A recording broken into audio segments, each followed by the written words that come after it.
Hello friends. अ, कई सारी mother's की कंप्लेंट होती है कि मेरा दूध नहीं आ रहा, हम क्या करें, दूध कैसे बढ़ाएँ, बच्चे को ऊपर का दूध दें, गाय का दूध दें, क्या करें?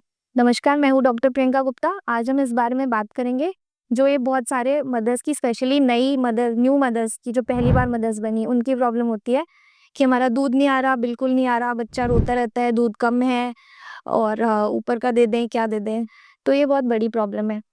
देखिए, जैसे कि मैंने आपको पुराने अपने वीडियोज़ में बताया है कि शुरू के 6 महीने सिर्फ़ और सिर्फ़ माँ का दूध मतलब एक्सक्लूसिव ब्रेस्ट फीडिंग बहुत ज़रूरी है। उसके क्या बेनिफिट्स हैं वो भी मैंने आपको बताया हुआ है।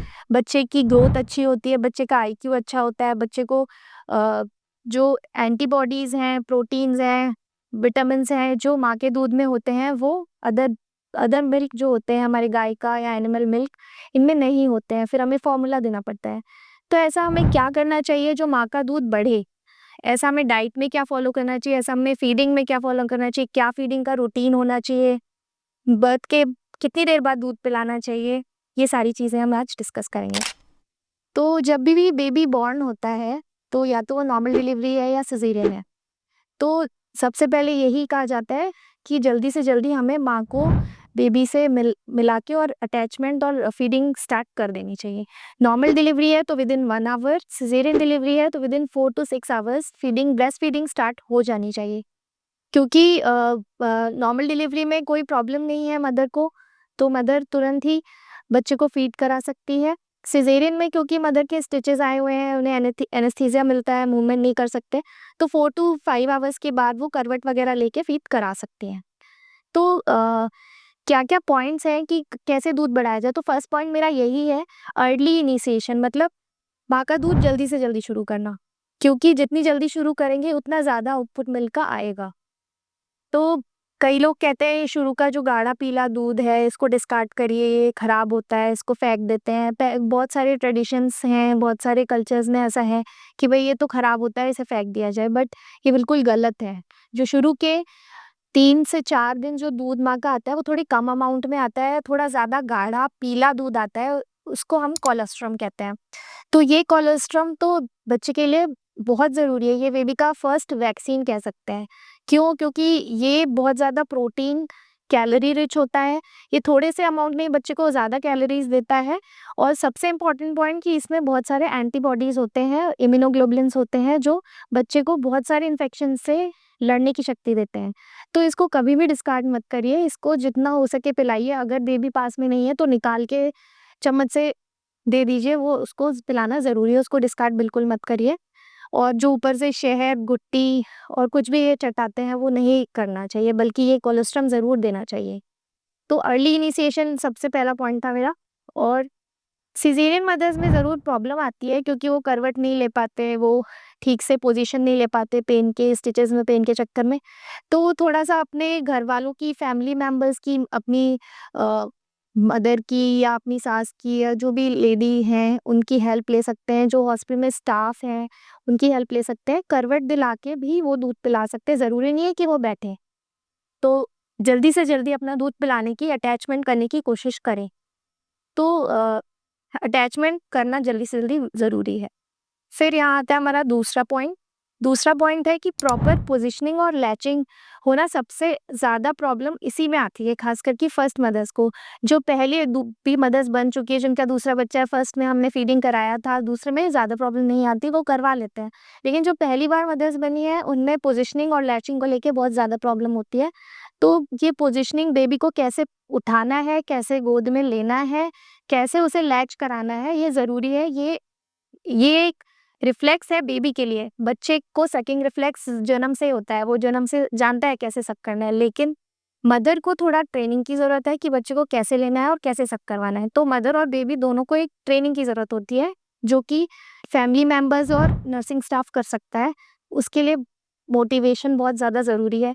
बेबी को किस तरह से पकड़ना है, उसकी कई पोज़ीशंस होती हैं, बैठ के भी ले सकते हैं, लेट के भी ले सकते हैं। जो 3, 4, 5 पोज़ीशंस हैं, वो मैंने फ़ोटोग्राफ्स में आपको वीडियो में दिख रही होंगी। अ, हाथ में बैठ के भी ले सकते हैं, दूसरे हाथ में cross cradle cradle, cross cradle, football position, लेट के भी ले सकते हैं और अलग-अलग तरह से बेबी को पकड़ सकते हैं। और दूसरा पोज़ीशनिंग के बाद होता है लैचिंग, मतलब बच्चे को मुँह में दूध कैसे देना है, निप्पल के अराउंड जो एरियोला है वो भी मुँह के अंदर होना चाहिए, बच्चे का मुँह पूरा बड़ा खुला होना चाहिए। जब बच्चा सक कर रहा हो तो निप्पल का सिर्फ़ अपर पार्ट एरियोला का विज़िबल होना चाहिए, जो कि एक प्रॉपर लैचिंग की आपको फ़ोटोग्राफ में दिख रहा होगा। तो अगर ये प्रॉपर लैचिंग नहीं होगी, तो बेबी को मिल्क नहीं पहुँचेगा, तो मदर को मिल्क नहीं आ पाएगा। इसकी प्रोसेस ये है कि जब बच्चा सकिंग करता है, तो मदर की हार्मोनल साइकिल एक्टिवेट होती है। जब बच्चा सक करता है, तो मदर के अंदर कुछ प्रोलैक्टिन और ऑक्सीटोसिन 2 हार्मोन्स रिलीज़ होते हैं। प्रोलैक्टिन माँ के दूध की क्वांटिटी को बढ़ाता है, दूध प्रोड्यूस करने में हेल्प करता है, और ऑक्सीटोसिन दूध को रिलीज़ करने में, निकालने में हेल्प करता है, इजेक्ट करने में हेल्प करता है। ये दोनों हार्मोन्स तभी ज़्यादा एक्टिवेट होंगे जब मदर बेबी को लगाएगी और सक करवाएगी। अगर ये नहीं होगा, ये प्रोसेस नहीं होगा, तो हार्मोन्स कम हो जाएँगे, दूध नहीं आएगा। तो हर 2 घंटे में ये वाली प्रोसेस करनी ज़रूरी है, जिसके लिए प्रॉपर पोज़ीशनिंग और लैचिंग सीखना बहुत ज़्यादा ज़रूरी है। अगर ये प्रॉपर हो पाएगी, तो कोई भी प्रॉब्लम नहीं आएगी आगे दूध बढ़ने में। तो डीइनिशिएशन, प्रॉपर पोज़ीशनिंग, लैचिंग, ये 2 पॉइंट्स बहुत ज़्यादा ज़रूरी हैं। फिर तीसरा आता है प्रॉपर टाइम साइकिल से दूध पिलाना, मतलब हर 2 घंटे में। कई लोग ये करते हैं कि भई जब बच्चा उठेगा तब पिला देंगे, रोएगा तब पिला देंगे, ऐसे नहीं है। बच्चे की स्लीप बहुत ज़्यादा होती है, ख़ास करके शुरू के 3 मंथ्स बच्चा पूरे दिन सोता रहता है, 20-20 घंटे सोता है न्यूबॉर्न। तो ऐसा नहीं है कि उसे भूख नहीं लग रही है, उसकी स्लीप वेक साइकिल ही ऐसी है। तो आपको उसको हर 2 घंटे में उठा के दूध पिलाना बहुत ज़रूरी है, और आपको दोनों तरफ से पिलाना है, पहले एक तरफ से पिला के लास्ट तक पिलाना है, फिर अगर उसको भूख है तो दूसरी तरफ से भी पिलाइए। तो ये क्यों कहा जा रहा है कि लास्ट तक पिलाना है? इसलिए क्योंकि दूध का शुरू का जो दूध आता है वो पानी होता है, वाटर ज़्यादा होता है उसमें, वाटर का कंटेंट। अगर वो और बच्चा दूध पीते-पीते सो भी जाता है, ये भी बहुत बड़ी प्रॉब्लम है। तो उठा-उठा के दूध पिलाना, कम से कम एक तरफ से 20 मिनट, 25 मिनट जो भी लगे, 15-20 मिनट पिलाना, फिर दूसरी तरफ भी पिलाना, तो आधा पौन घंटा फीडिंग में शुरू में लग जाता है। बाद में जब बच्चा जब थोड़ा ज़्यादा नींद कम हो जाती है 3-4 महीने के बाद, तो बच्चा खुद ही एक्टिवली पी लेता है। तो एंड तक पिलाने का मतलब शुरू में जो पानी आ रहा है वो पिया, लास्ट में दूध गाढ़ा होता जाता है, तो उसमें फैट की मात्रा बढ़ती है। तो पूरा एंड तक आप पिलाएँगे तो फैट भी जाएगा, तो बच्चे का वेट भी बढ़ेगा, प्यास भी बुझेगी, पेट भी भरेगा। तो आपको प्रॉपर ड्यूरेशन के लिए पिलाना, प्रॉपर टाइम पे हर 2 घंटे में पिलाना, स्पेशली नाइट में पिलाना। कई मदर्स दिन में अपना फीडिंग कराती हैं, नाइट में नहीं पिलाती कि भई नींद खराब हो रही है, ऐसा नहीं है। नाइट फीड्स बहुत ज़रूरी है, बच्चा स्पेशली नाइट में ज़्यादा उठता है पीट के लिए। अगर आप नाइट फीड्स डे के साथ करा रहे हैं, तो आपका दूध और बढ़ेगा, इसलिए नाइट फीड ज़रूर कराएँ। तो प्रॉपर टाइम साइकिल्स के साथ दूध पिलाना बहुत ज़रूरी है। तीसरा, मदर्स को काफ़ी ज़्यादा स्ट्रेस हो जाता है, थक जाती हैं क्योंकि बार-बार फीड के लिए उठना पड़ रहा है, तो स्ट्रेस लेवल बहुत हो जाता है।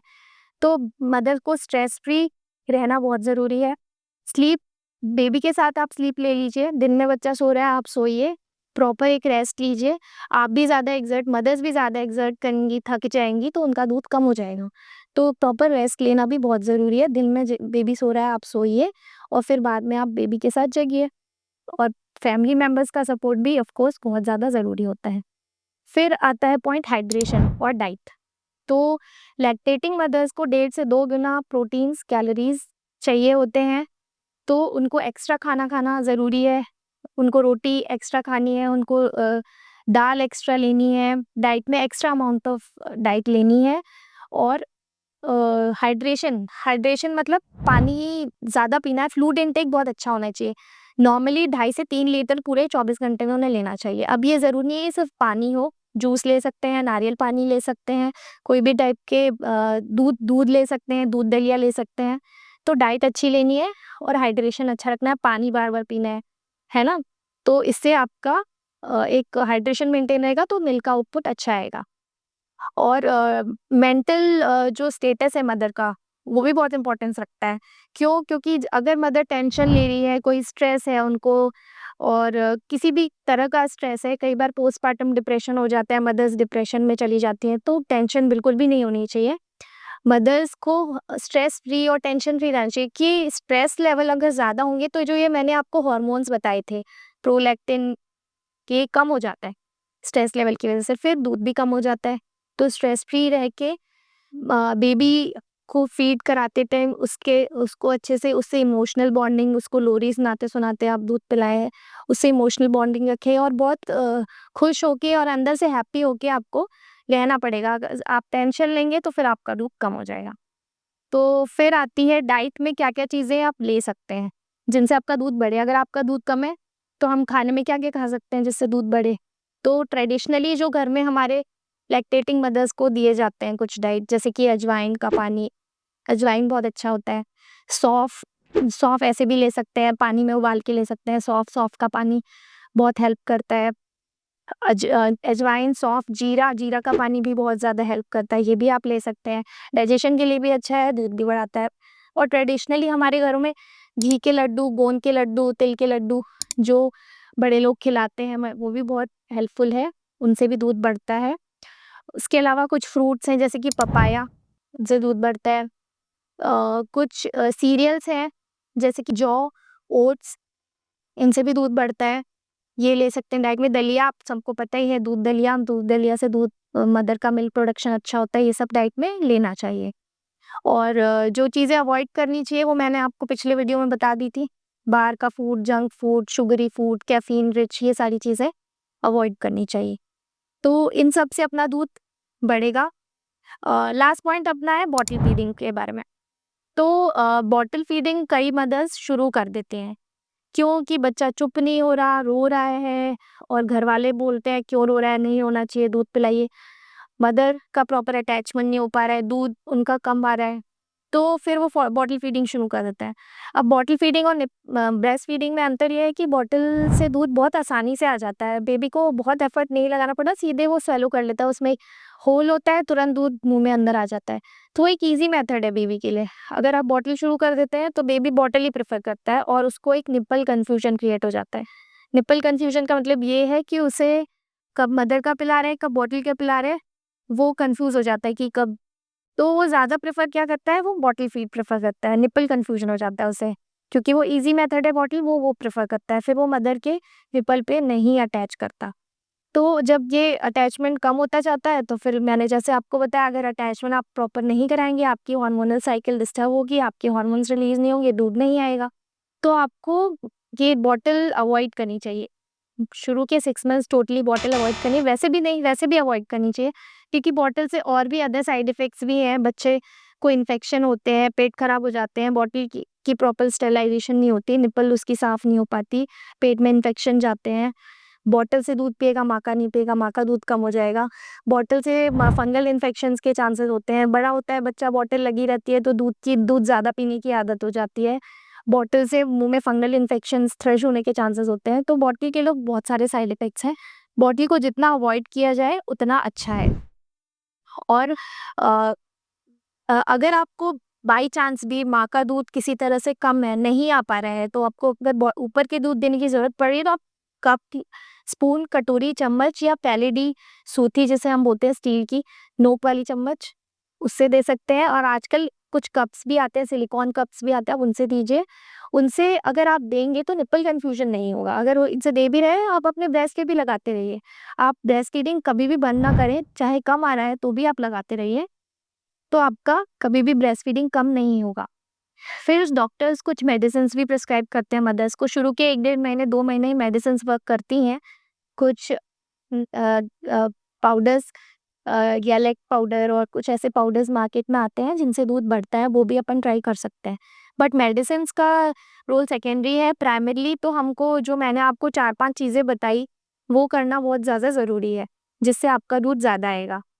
तो ब्रेस्ट फीडिंग के बहुत सारे फ़ायदे हैं और ब्रेस्ट फीडिंग प्रॉपर तरह से कराना, रेगुलर टाइम पे कराना, दूध बढ़ाने के लिए डाइट लेना, बार-बार में दूध के लगाना, प्रॉपर तरीके से लगाना, नाइट फीड्स भी कराना, स्ट्रेस फ्री रहना, रेस्ट, हाइड्रेशन मेंटेन रखना, डाइट और calorie intake, fluid intake maintain करना, ये बहुत ज़्यादा ज़रूरी है। अगर आप ये सब करेंगे तो आपके दूध में कभी भी कमी नहीं आएगी और आप एक्सक्लूसिव ब्रेस्ट फीडिंग 6 मंथ्स के लिए करा पाएँगे और अपने बेबी को एक प्रॉपर हेल्थ दे पाएँगे। Thank you.